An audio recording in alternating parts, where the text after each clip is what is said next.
Muy buenas tardes, comenzamos nuevamente en la 104.1 Diálogo Jurídico, este programa de Ciencias Sociales que tiene a su cargo el doctor Pablo Flein, de la carrera de Abogacía que tiene al frente a la doctora Norma González Ribot, y bueno, por supuesto, debatir, conversar, charlar de todo lo que tiene que ver en este aspecto jurídico, lo hacemos aquí en Diálogo Jurídico, tanto martes y jueves, en la 104.1 Radio Universidad. Hoy me acompaña en la operación técnica de nuestra emisora Diego Rivero. En la parte de UNDEC TV agradecemos a Hugo Jiménez y también a Walter Sotomayor, que integran el equipo de UNDEC TV, que integran el equipo del área audiovisual.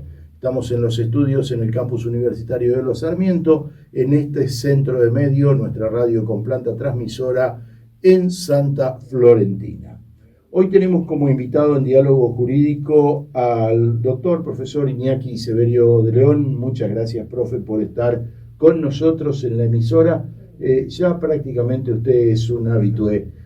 Hoy me recordó, ni bien vino el doctor, que no le he prometido el café y no hemos podido cumplir con el café. No pasa nada. Bueno, problema que quede, promesa está incumplida. Decía un amigo, deuda reconocida es como deuda pagada, ¿no? A veces no es tan así el dicho.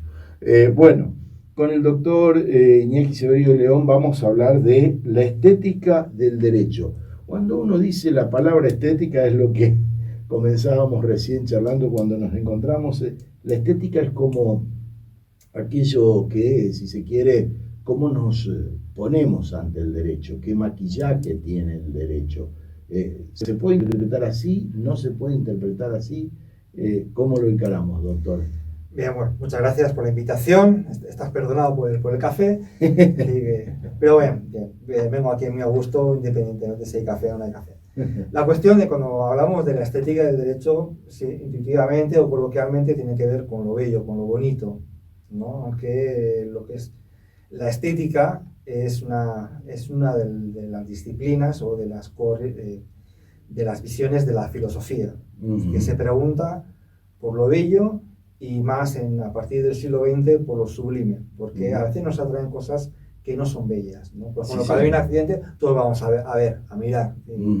Hay algo que nos atrae, no nos gusta, nos repele, pero nos atrae. Esa atracción hacia los objetos, hacia las cosas, hacia uno mismo, cosas drásticas, digamos. Drásticas, es lo que se encarga la estética. Pero sí, el primer sentido es sobre aquellas cosas que nos parecen bellas. Por eso, realmente, la estética juega un rol muy importante en el ámbito jurídico y en el ámbito del derecho. ¿No? Es algo que estábamos antes hablando. Cuando uno va a la universidad, o viene aquí a la universidad, a la UNDEC, uno distingue automáticamente quién es abogado y quién no es abogado por la forma de vestir, ¿no? Como bien reconocemos a los ingenieros agrónomos, podemos reconocer también a los informáticos, y sobre todo si vemos a un filósofo también lo vamos a reconocer por la forma de vestir, ¿no? Y entonces, y es interesante abordar esta dimensión de la filosofía como objeto de reflexión. ¿Por qué? Porque si bien no hay ningún manual de cómo tiene que ir vestido un abogado o una abogada, realmente es fundamental cómo uno viste, y sobre todo cuando uno va a tribunales, cuando uno se va a entrevistar con sus clientes. La estética juega un rol muy importante, y eso que no hay ningún manual donde te describe uno cómo tiene que vestir, porque va en función de las modas, va en función de los países. Por ejemplo, en el Reino Unido, lo que es los jueces, los fiscales y los abogados defensores visten a la usanza del siglo XVII, XVI, claro, con sus pelucas blancas, con la toga. Incluso se lo ve diferente también ahora que están de moda y en los medios de comunicación han ganado mucho espacio las novelas turcas, que se ponen cierto y determinado atuendo, ¿no? Para estar ante el juez y el juez ante quienes litigan. Y eso tiene una serie de significados, ¿no? Eso también tiene que ver lo que es con las propias concepciones que cada país tiene del derecho. Entonces, la dimensión estética juega un rol fundamental. También lo podemos observar en los estudiantes. Por ejemplo, los estudiantes de primer año visten de una manera determinada, y a medida que van avanzando en sus estudios, hay una transformación también en la vestimenta. Y eso también lo observamos tanto en los primeros días que vienen a clase como en las mesas de exámenes, que pues, ya cuando con un abogado o cuando un estudiante de abogacía se va a recibir, como viste, de saco y corbata. Saco y corbata, claro. Sí. Y aunque sabe que cuando salga se lo van a destruir, lo van a destrozar, pero realmente es como, vamos viendo esa transformación estética que es en las vestimentas, ¿no? Claro, porque la misma sociedad tiene ese prejuicio, según como usted se presenta, decir, che, pero no parece un abogado como se viste. Claro. Sí, y eso ha habido fiscales que también que se han negado lo que es a vestir de saco y corbata, y sin embargo han sido fiscales realmente muy buenos, ¿no? Pero sí que hay una tendencia, generalmente son excepciones los que se resisten a vestir de una manera tan homologada.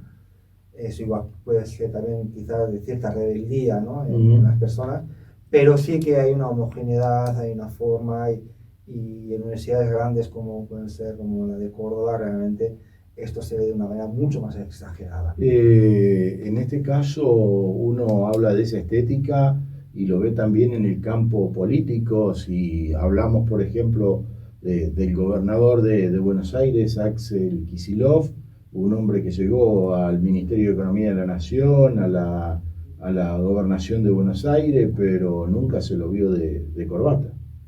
Claro, porque eso también tiene que ver también aunque es economista, ¿eh? Sí, pero es una imagen que ofrece. Generalmente cuando las personas no visten de corbata es porque también el mensaje implícito que está ahí con una mayor cercanía a la sociedad.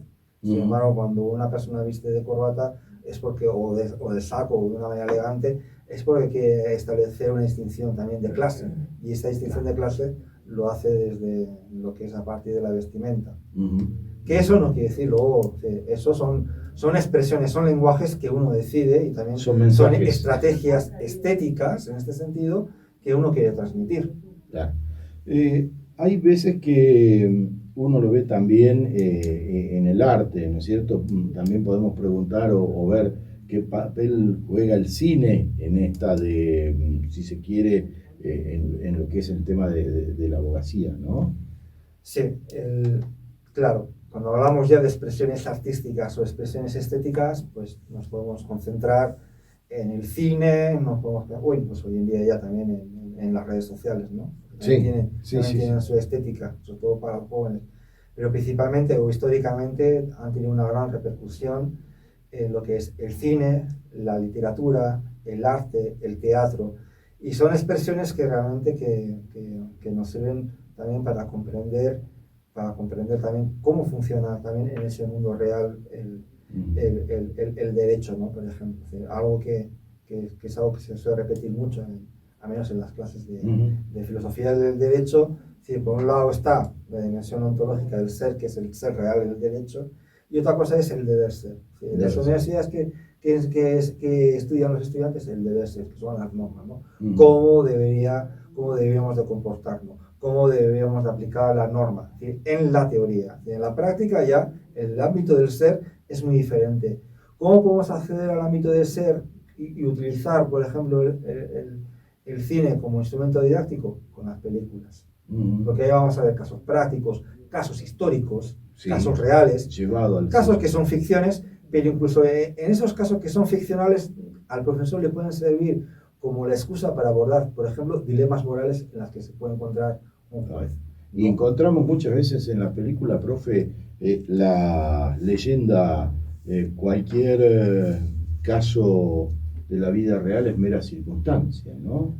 Mera circunstancia, y a veces la ficción supera la realidad. Sí. ¿No? Pero, por ejemplo, hay muchos casos, casos verídicos, casos reales, que, por ejemplo, que para la reflexión del hecho han sido muy importantes. Por ejemplo, hay una película que es antigua, que a veces yo creo que a veces hay que recuperarla, que es una película creo que está en blanco y negro, El juicio de Nuremberg. Una película de 1961 que hace referencia a los juicios de las autoridades, de los altos cargos del nazismo, ¿no? En este caso finalizada la Segunda Guerra Mundial. Finalizada la Segunda Guerra Mundial, se llevó a juicio a jueces, a políticos y a militares de alto rango. Bueno, en el caso nuestro, el famoso juicio a a la Junta, ¿no? En el caso de la Argentina. El famoso caso de la Junta. Y eso también es interesante porque ahí estamos viendo, ¿sí?, cómo funcionó realmente en esos casos,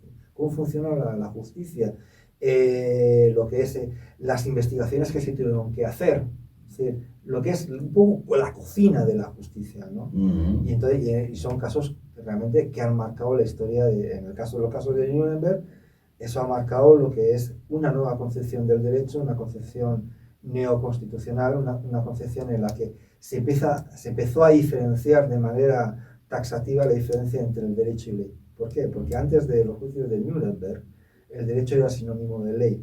Pero ¿qué sucede si las leyes son injustas? Sí sucede que nosotros redactamos una ley en la que se están vulnerando derechos humanos. También hay que tener en cuenta que los derechos humanos no estaban explicitados, claro, antes de la Segunda Guerra Mundial. Claro. Pero si las leyes que estamos redactando son injustas, nos tenemos que someter, o está el caso, por ejemplo, de la objeción de conciencia, ¿no? Que es un tema que también se sigue debatiendo. Por ejemplo, por ejemplo, con la ley de aborto. Hay médicos que dicen, no, yo voy a hacer una objeción de conciencia porque no estoy de acuerdo con esa ley. Ni hablar de lo que es la ley de eutanasia que aprobó hace muy poquito tiempo Uruguay, por ejemplo. ¿Qué sucede, por ejemplo, con los médicos que están en contra y dicen, bueno, yo dirijo sobre el principio de vida? Eutanasia, muerte digna, se la puede decir. Son cosas diferentes. De la eutanasia y la muerte digna son cosas diferentes. Muerte digna es decir, realmente cuando una persona ya está en sus últimos momentos, facilitar que no sufra ese último trayecto. Generalmente lo que se ofrece en este caso a las personas que están ya al borde de la muerte, generalmente dan una anestesia más fuerte para que el cuerpo deje de resistirse a lo que es a la vida, y ya suelte y no sea una agonía los últimos momentos de vida. Eso es un poco un muerte digna que, por ejemplo, en España se aplica. Con los últimos años que murieron, aplicaron lo que es el concepto de muerte digna. El eutanasia ya es más complejo. Ya una persona, antes de entrar en una enfermedad, tiene que firmar una serie de documentos en la que, por ejemplo, dice, bueno, yo no quiero que a mí se me mantenga de manera artificial. Exacto. Artificial, aunque existan los medios para mantener artificialmente con vida. Y entonces ahí pasa por todo un proceso donde entran los comités de bioética, y ahí, bueno, pues ahí realmente si ya está todo bien, todo está estipulado, está todo en orden, la persona ya está en sus últimos momentos de vida, no se le mantiene lo que es artificialmente. Escuchamos algo de música de rock nacional y después le dejo la pregunta para el próximo bloque. El papel de la literatura, usted lo habló recién, sí, algo de la literatura nos dijo algo, pero el abogado siempre dice, está en la jurisprudencia. ¿La literatura tiene que ver con esa jurisprudencia que habla el abogado? Lo hablamos luego. Nos vamos a ir, Diego, a un temita musical. Ya volvemos en el segundo bloque de Diálogo Jurídico en esta jornada del día jueves.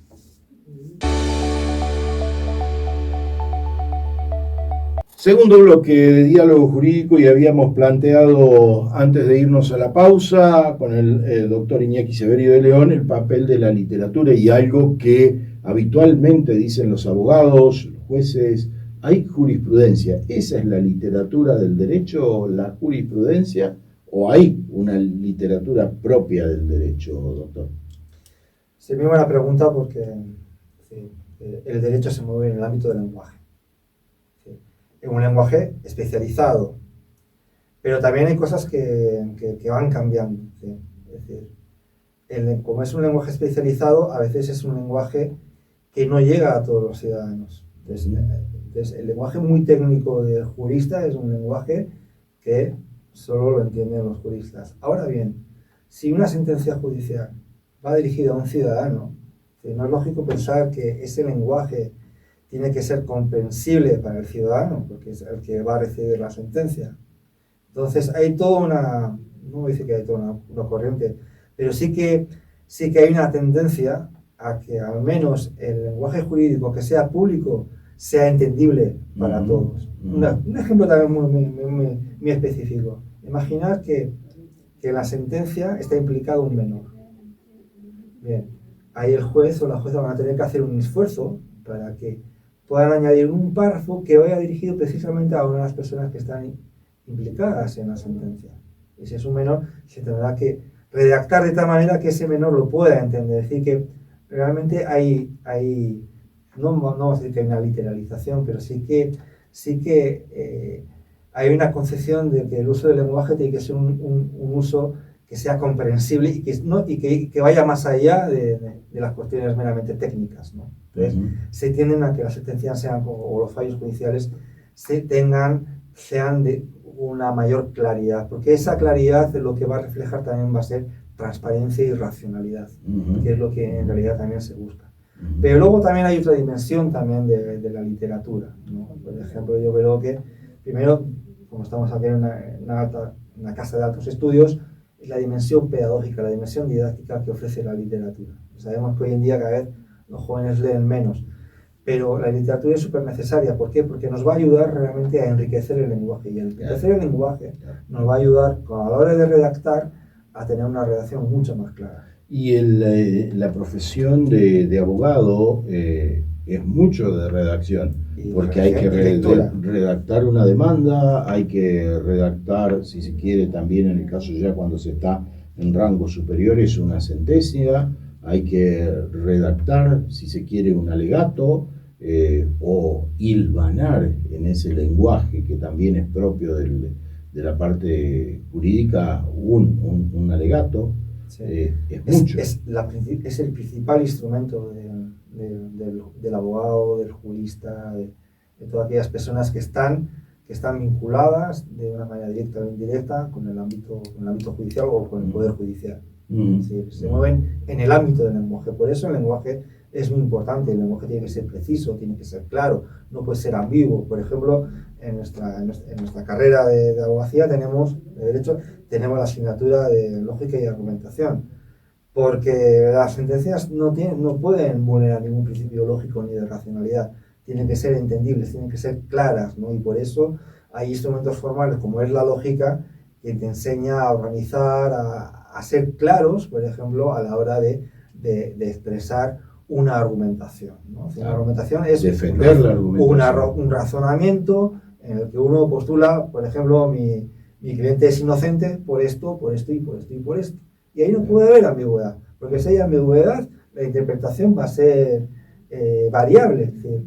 Ese es otro de los temas, ¿no? Muchas veces decimos el derecho, la legislación, la ley va siempre un poquito más atrás de la infracción o del delito o de lo que a veces acontece.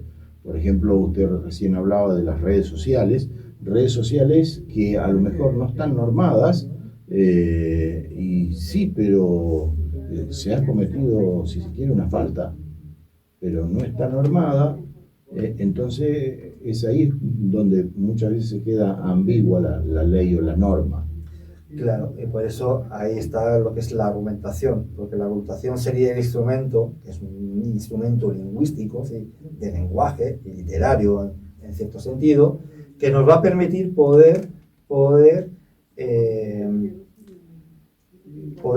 presentar de una manera clara y razonable, es decir, que todos, digamos, que no vulnere el sentido común y que no vulnere ningún principio lógico ni racional, y poder ofrecer una solución a ese problema o incluso a ese vacío legal. Y a veces tenemos que recurrir a jurisprudencia, incluso a jurisprudencia de otros lugares, por ejemplo, en lugares donde sí está reglamentada, por ejemplo, el uso de las redes sociales, cómo han solucionado ese problema ante casos análogos, similares, qué respuesta han dado. Entonces, ahí nos podemos inspirar. Entonces, realmente lo que es el derecho en sentido tiene una gran apertura, ¿no? Pero siempre nos estamos moviendo en el ámbito del lenguaje. En el ámbito del lenguaje, o sea, a ese ámbito del lenguaje, a ese ámbito de la redacción, a lo que es el tema, eso es todo lo que encierra esa estética que se llama del derecho. Y hay una estética, claro, porque como es lenguaje, el lenguaje tiene estilos, tiene formas de escribir, ¿no? A veces es muy curioso, ¿no? Como un abogado, si tiene que escribir un artículo académico, a veces siempre va a tender a escribir casi como si fuera una carta documento, ¿no? Así que la escritura, el estilo del abogado es tan preciso, es tan elaborado, lo han ido puliendo a lo largo de los años, ¿no? O sea, al principio entran con una escritura bastante azarosa, poco prolija, y con el paso de la universidad y con diferentes asignaturas empiezan a ser más prolijos, utilizan ciertos latinismos, ciertas formas de escribir, ciertas formas de organizar un párrafo. Entonces, realmente, todo eso tiene una estética. Una estética muy característica que enseguida ve, esto ha sido, por ejemplo, uno ve un texto y esto ha sido redactado por un abogado, ¿no? Claro. Incluso si vemos algunos reglamentos que no han sido redactados por abogados, también es evidente que esto no ha sido redactado por un abogado porque aquí hay cierta ambigüedad, hay cierta poética, que generalmente hay ciertos recursos literarios que igual un abogado no se atreve a utilizar. Claro, la latinización es algo clásico y tradicional. Clásico. En cualquier escrito tiene que haber algún término en latín. Sí, y es un poco también, eso refleja la herencia del derecho romano. Por eso se sigue enseñando en es una de las primeras asignaturas, porque ¿no? Hay un montón de expresiones que están ancladas en el derecho romano y que se siguen utilizando. Por ejemplo, ad referendum. Referéndum, por ejemplo, todas las falacias informales tienen palabras en latín, ad ignorantiam, ad populum, claro. Contra legem, claro. Hay un montón de expresiones, yo me sé algunas.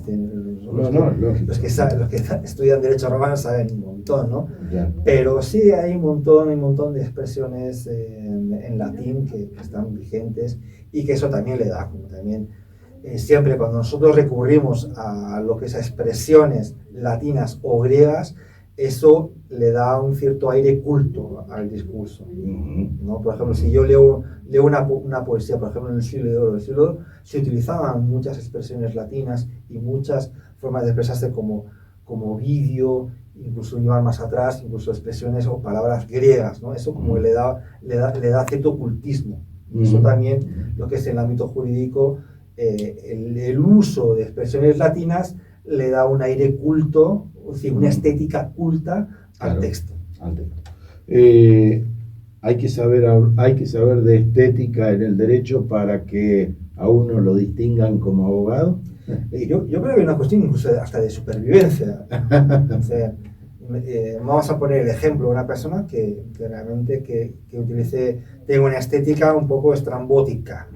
O sea, pues eso en nuestra sociedad implica que igual podemos interpretar como un poco serio, ¿no? Yo quiero que me defienda una persona seria, respetuosa, y eso lo va a expresar de una manera estética, pues bueno, como hemos dicho antes, pues vistiendo de saco, los colores van a ser colores neutros, oscuros, como azul, oscuro, marrón, blanco. No vamos a ver un abogado con una chaqueta de color rosa, color fucsia, ¿no? O tipo hawaiana, ¿no? O en plan hawaiana con corbata. No lo vamos a ver. Entonces realmente hay también toda una estética y esa estética también ofrece un mensaje. Pero también yo creo que también junto con la cuestión estética también detrás hay una dimensión ética, ¿no? Entonces estamos asignando también unos valores, por ejemplo, a la forma de vestir, a la forma de expresarse, a la mesura, así como hoy en día en política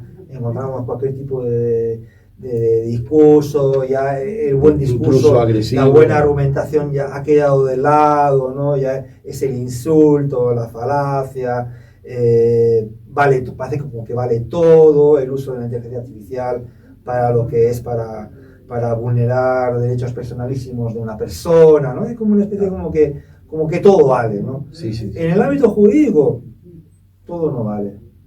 No podemos vestir de cualquier manera, no nos podemos expresar de cualquier manera delante del juez o de la jueza. Claro. Entonces, hay que tener cierto respeto, hay cierto respeto, pero son ciertos valores, que uno puede decir, pues son valores tradicionales. Sí, pero son valores realmente que no creo que yo, por ejemplo, no conozco a nadie que se haya quejado lo que es por ese formalismo o por esa educación, ¿no? Es decir, entonces, pero sí creo que si una persona ya sería muy triste que, por ejemplo, el triste espectáculo que hoy en día de la política, eso llegase al ámbito de la justicia. Claro. Sería muy triste. Sí. Ya sería como un poder como que se estaría desvalorizando. Entonces, claro. Por eso también es importante decir que junto a la estética hay también una vinculación de la ética. Hay unos principios y hay unos valores que aún se siguen conservando en el ámbito jurídico y por eso también podemos decir como esa performance, ¿no? Uh-huh. Esa dramatización, ese respeto, cuando entra el juez o la juez en la sala, hay todos se levantan, hay toda una serie de rituales, a la lectura de la sentencia,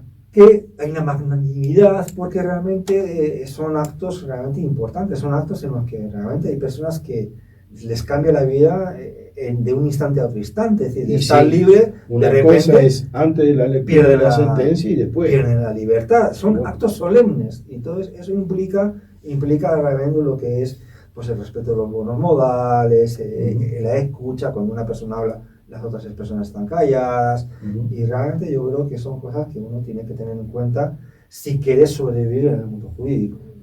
Doctor, muchísimas gracias por haber venido en el día de hoy en este diálogo jurídico. Es un placer. Lo vamos a seguir invitando, vamos a tratar de cumplir la promesa. Sí. Y bueno, simplemente decirles hasta la semana que viene en este diálogo jurídico, un programa de la Escuela de Ciencias Sociales a cargo del doctor Pablo Freim, de la carrera de abogacía a cargo de la doctora Norma González Ribot. Hoy me acompañó en la edición y puesta en el aire Diego Rivero en los estudios de la 104.1 Radio Universidad, en la parte de audiovisual, en UNDEC TV, en YouTube, donde va a estar este programa. Gracias a Hugo Jiménez, a Walter Sotomayor por acompañarnos. Nosotros les decimos que tengan una linda semana, nos reencontramos, si Dios así lo quiere, la próxima semana. Gracias.